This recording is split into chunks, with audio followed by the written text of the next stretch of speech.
El oso hace el lobo hace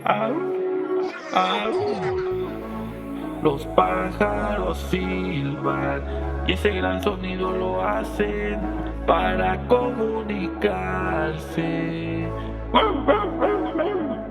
Sonidos del lenguaje hacen los animales.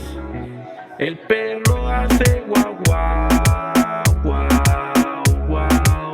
El gato empieza a maullar. Miau miau miau miau. Con Celeste van a jugar y ella los va a cuidar. El oso hace el lobo los pájaros silban y ese gran sonido lo hacen para comunicarse.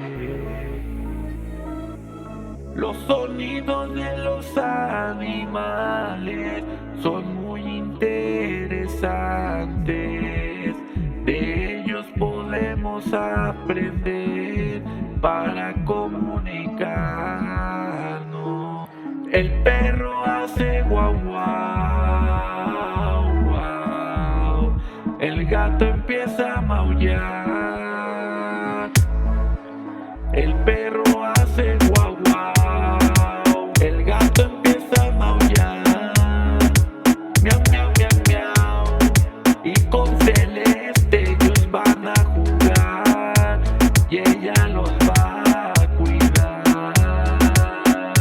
Y con Celeste ellos van a jugar y ella los va a cuidar. El perro hace guau guau. Muy bien, espero que se hayan divertido conmigo.